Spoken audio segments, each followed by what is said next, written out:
What's up, guys? Welcome to your 15th Android tutorial for the new Boston. Again, my name's Travis.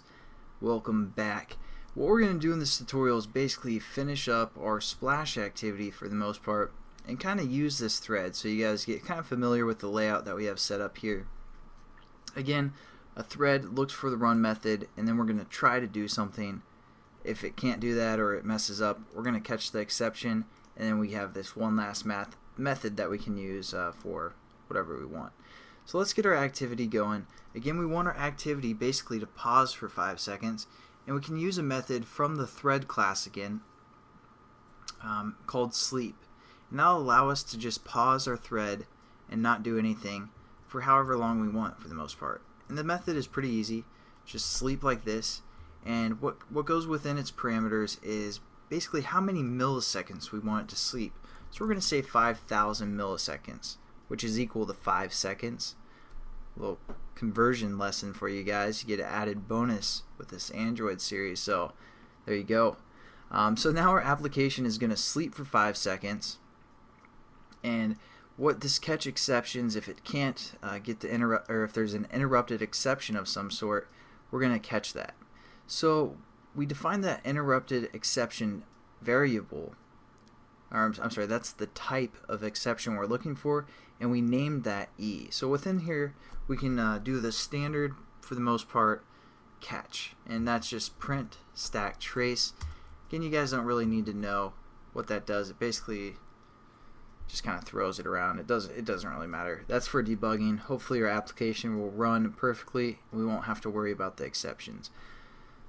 But basically all I just wanted you guys to realize is we named this variable so we can use that variable within the case for the most part. Probably doesn't make sense, sorry. So basically now our application sleeps for 5 seconds, and how are we going to start our new activity is what the question is. And where are we going to do that? Well, we could do that right below the here.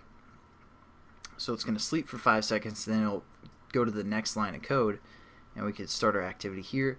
But just to use the framework of this thread for the most part, we are going to do it within our finally bracket. So after it gets done trying everything within these brackets, it's going to go to this finally bracket. And to start an activity, it's pretty simple. There's a few ways you can do it, but the method is called start activity. I believe that's from the activity class, and yeah, it's from the activity class, so we can use that because again we're extending the activity class. And there's a few ways we can start an activity, but probably the simplest way for you guys to start out is if we hover over here, it shows that it takes an intent within its parameters, and that's what I should say. There's a few ways to set up an intent. Now we don't have an intent yet, but we're going to define one real quickly and real simply. Same way we make any other type of variable. We define the type, which is going to be intent, and and basically then we give this intent a name. So we're going to say open starting point. Basically that's going to be the intent name. Again, you guys can label that whatever. We need to import intent so we can use its sweet methods. And we're going to set this equal to new intent.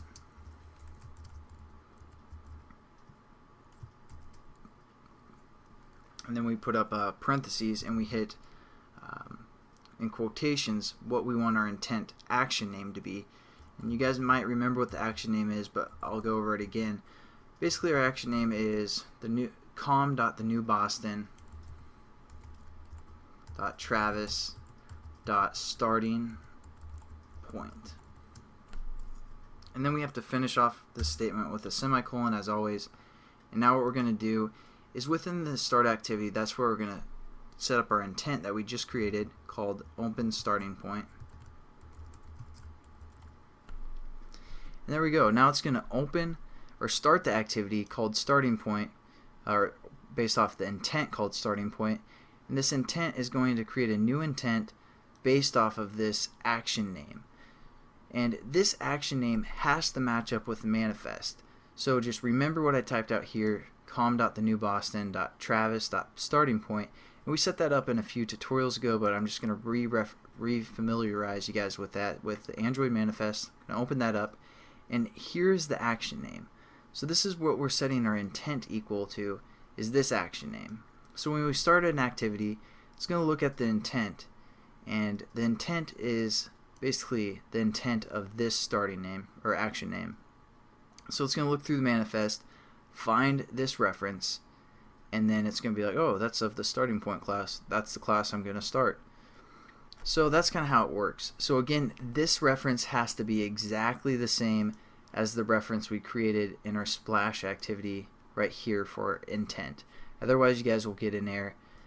It's always good to kind of check your program and make sure it works every so often, so you guys save yourself some time with the errors. So I'm just going to do that real quick. Make sure activity works, runs for 5 seconds on the splash, and then opens our starting point class. And there you go, voila. Thanks again for watching, guys. Hope you guys enjoyed the tutorial, learned something new, and I'll catch you guys in the next one. Have a good day.